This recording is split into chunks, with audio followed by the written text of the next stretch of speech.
Olá, eu sou Libani e eu sou diletante profissional. Hoje eu quero falar sobre um cara que chama Winsor McCay. Ele é um artista extremamente relevante para os quadrinhos e para a animação. E eu lembrei dele porque eu estava lendo uma HQ que chama Boulevard dos Sonhos Partidos. Vai ter um vídeo com resenha dessa HQ aqui no canal também. E dentro dessa HQ tem um personagem que é chamado de Winsor Newton, que esse nome é uma marca de materiais artísticos famosos, né, aliás, mas o Winsor Newton ele é uma referência de uma certa forma ao Winsor McCay, a pelo menos uma das facetas, né, do Winsor McCay. E como esse cara ele é muito brilhante, assim, é muito impressionante, resolvi fazer um vídeo dele para essa série que eu tenho, onde eu falo de artistas, pintores e etc. É, o Winsor McCay, ele nasceu. Ele é um cara assim meio cheio de mistérios, assim, né? Ele mentia a data dele, tem pontos diferentes da vida em que ele fala datas diferentes, data de nascimento, tá? Então, o nascimento dele é por volta de 1866 a 1871 e a morte dele é em 1934. Ele viveu nos Estados Unidos, mas a origem também é meio incerta, se ele era americano, nascido nos Estados Unidos, ou se ele era canadense. A família dele era canadense, isso é certo. Ele usou por um pouco tempo o pseudônimo Silas, mas ele ficou conhecido mesmo como Winsor McCay. E o nome completo dele é Zenas Winsor McCay. O Winsor McCay ele é um cara que tinha uma peculiaridade muito interessante para quem está no ramo dele e que é o que de fato garantiu toda a qualidade do trabalho dele. Ele era um obsessivo por desenhar. Ele não conseguia parar de desenhar e desenhava com muita velocidade, com muita qualidade, com muito detalhe. E ele tinha uma habilidade que para a época era muito necessária, que é desenhar de memória. Hoje em dia, se a gente quer uma referência de qualquer coisa, é muito rápido de procurar. Nos anos 1800, para você ter uma referência de uma imagem, você tinha que abrir um livro, às vezes você tinha que ir numa biblioteca, não era uma coisa simples. Então ele tinha uma habilidade de desenhar não só de memória, mas assim, sem traçar um esboço. É muito impressionante ver o Winsor McCay desenhando. Se você está vendo isso no YouTube, eu coloquei alguns trechos de uns filmes dele, mostra ele desenhando. O Winsor McCay ele faz uma coisa que é parecida com o que eu faço, ou no caso eu faço uma coisa que era parecida com o que ele faz, que era gravar vídeos dele desenhando. Só que no caso ele era muito bom e eu não, né? Mas ele lembra, tem um cara hoje que lembra um pouco ele, assim, nesse estilo de desenhar ao vivo, sem partindo entre aspas do nada, sem estrutura, sem esboço. É um cara que chama Kim Jung-gi. Pesquisa esse cara, ele é bem impressionante também. E o Storm desde cedo então ele tinha essa capacidade de desenhar, né? Mas o pai dele, né, como todos os pais, mandou ele para um curso de administração. Só que ele não gostava, né? E ele faltava em todas as aulas. Daí ele pegava o trem, ia para uma outra cidade, e ele ganhava dinheiro trabalhando nos lugares que chamava Dime Museums. Esses Dime Museums seriam uma tradução literal, museu de um centavo, né? Eram alguns museus que tinham atrações bem populares, bem pro povão mesmo. Assim, ele não era os museus eruditos, né, de cultura, ele era um museu de diversão. E ele ficava nesses museus fazendo retrato das pessoas e ganhando trocados, né? E disso ele foi avançando, tal, fez umas aulas de desenho com um cara chamado John Goodson, que era um artista que também era geógrafo, e o cara tinha uma habilidade na parte técnica do desenho, e isso influenciou muito o Winsor McCay, né, que ele aprendeu a perspectiva geométrica com esse cara, e isso deu uma potência no trabalho do McKay que assim reflete até o final da vida dele. Daí disso ele foi indo, né, aquele caminho, trabalhando com publicidade, fazendo cartazes, fazendo as pinturas, fazendo retratos, até ele começar a trabalhar para os jornais, muita ilustração para jornal, editorial, cartoon, e depois ele chega nos quadrinhos. A primeira tira popular dele chamava Little Sam Sneeze, e depois vem o grande sucesso, assim, né, o primeiro grande sucesso, vamos dizer, que é o Dream of the Harbite Find, que tinha uma estrutura básica que é de onde vai surgir o Little Nemo, que é de fato o motivo pelo que ele é conhecido.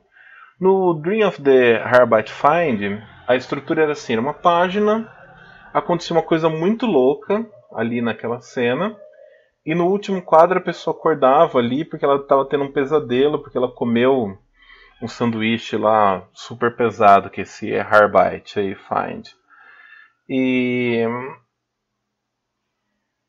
o que chamava muita atenção no trabalho dele era que ele fugia completamente de qualquer padrão que se estava assim, tudo bem, o quadrinho ele ainda não estava tão consolidado na época, mas você já tinha um formato de tira de jornal, você já tinha aquela linguagem das calhas, da separação, dos quadradinhos, né, dos quadrinhos em si, e ele foge, ele começa a pensar num design de página. Na época, essas páginas de quadrinhos saíam nos jornais em páginas inteiras. Então, ele não pensava em uma linha de vários quadrinhos. Ele começou a quebrar essas regras e pensar em círculos, em pensar em quadros verticais de ponta a ponta. E tudo isso com uma qualidade artística muito, muito grande. Um desenho extremamente detalhista, um desenho com cenários complexos e de profundidade, né? Porque ele dominou muito a perspectiva e muito movimento. As páginas dele tinham um movimento impressionante. E disso daí ele vai para o Little Nemo, que é a tira mais famosa dele, né? Publicada de 1905 a 1911.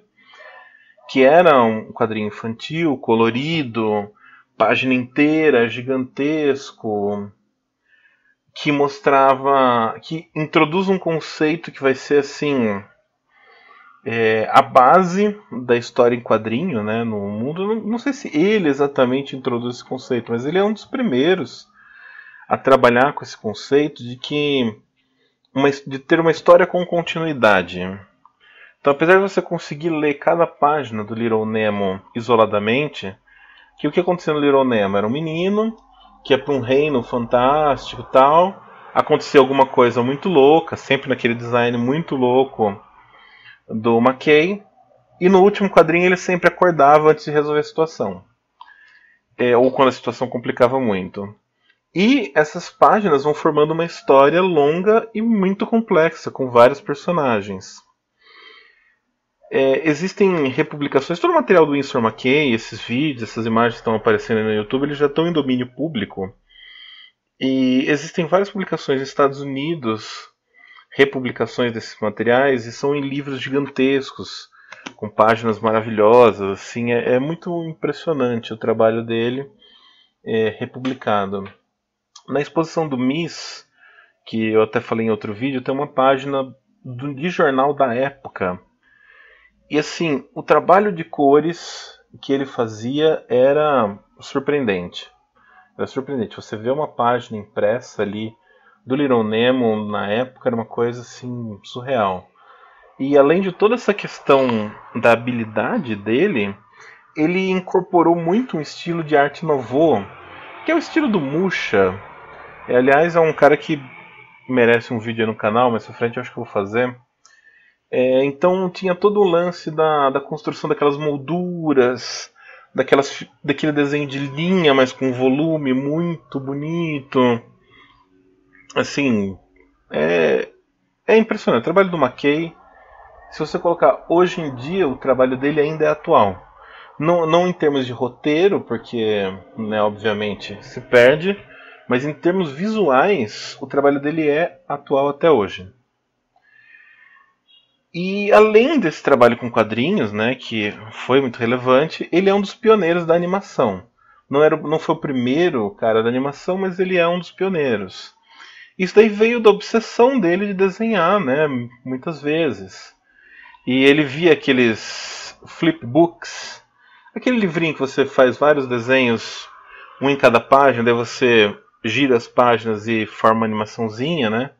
E pensou que a partir disso ele poderia construir uma animação mais complexa.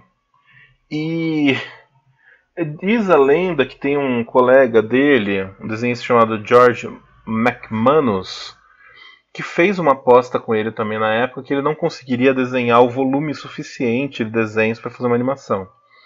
Então ele talvez fosse impulsionado por isso também. E ele pegou e começou a fazer essa produção obsessiva de desenhos, começou a produzir essas animações extremamente complexas. Na época, assim, estava se começando as animações e tudo era feito 100% na mão. E no caso dele, ele fazia cada frame totalmente independente do outro. Então ele desenhava o cenário inteiro. Quando começa a se industrializar a animação na fase do Walt Disney, o que se faz? Você tem um cenário que fica fixo e você tem um personagem que fica com uma transparência em cima desse cenário. Então você economiza tempo de desenho. O Mr. McKay não, ele fazia uma produção completa na imagem como um todo. E ele usava ele fez animações dos personagens dele, do Little Nemo, de várias coisas, tal. Inclusive, assim, ele fazia os filmes mostrando ele como pessoa, né? E depois as animações. Um desses filmes tem uma imagem bem impressionante que é assim uma sala repleta de papéis assim até o teto e tonéis de tinta e ele no meio desenhando as animações. Que é um exagero, mas talvez é muito próximo do que de fato acontecia. E ele começa a trabalhar a animação como uma arte performática. E isso é uma coisa assim muito maravilhosa, que é uma coisa que tem na HQ do Boulevard dos Sonhos Partidos, né? Que ele ia se apresentar nos tais teatros de vaudeville, que eram os teatros de variedade, assim, meio quase tudo ali valia, né? Então ele ia nesse teatro e tal, fazia alguns desenhos ao vivo ali, numa velocidade impressionante, com uma qualidade absurda. E daí ele começava a meio que desafiar a plateia, vocês duvidam que pode se mexer e tal. E daí ele projetava a animação dele e interagia com essa animação. Então, um dos desenhos mais famosos dele é o Gert, o dinossauro, que, de novo, né, no lado obsessivo dele, ele pesquisou ao extremo, foi em museus, viu como o dinossauro se movimentava. E daí ele sincronizava a performance dele como ator no palco com o desenho. Então ele mandava o dinossauro pular, mandava o dinossauro desobedecia a ele, comia as coisas, comia o cenário. E, enfim, o cara ele era muito brilhante, um artista muito complexo e completo e influenciou muita gente, inclusive o próprio Walt Disney foi influenciado por ele. E é uma influência forte até hoje, não nas animações, porque obviamente o que ele fazia é uma coisa que se perdeu, mas nos quadrinhos ele é uma influência forte até hoje. E chega a ser um caso curioso, porque no mundo onde, né, o cinema explora tantas coisas, né, fica resgatando e puxando e refazendo muitas coisas, o trabalho do McKay ele foi meio que deixado de lado. É um trabalho que está em domínio público, qualquer um poderia pegar e fazer, qualquer um pode pegar e publicar, mas ele ficou meio de escanteio, assim, ele não foi tão resgatado como talvez deveria. E virou meio que uma coisa cult aí de nicho. Inclusive no Brasil, assim, teve publicações no passado, né, de algumas coisas dele, mas assim, num passado muito remoto.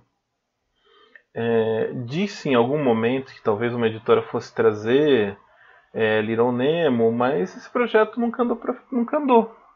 E é curioso, né? Porque é um material que qualquer um pode pegar e publicar sem nenhum custo de direito autoral. Tem todo o custo de produção, mas não tem direito autoral. E ainda assim a gente não tem ele no Brasil.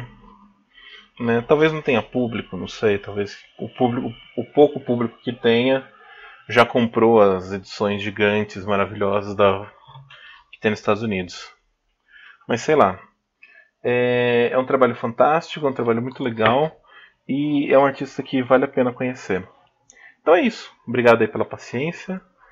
E se você ouviu no podcast, lá no YouTube tem umas coisas bem legais assim que eu coloquei no vídeo. Ali eu coloquei uns trechos de animação, algumas imagens e tal. Então às vezes vale a pena assistir lá também. E até mais. Valeu.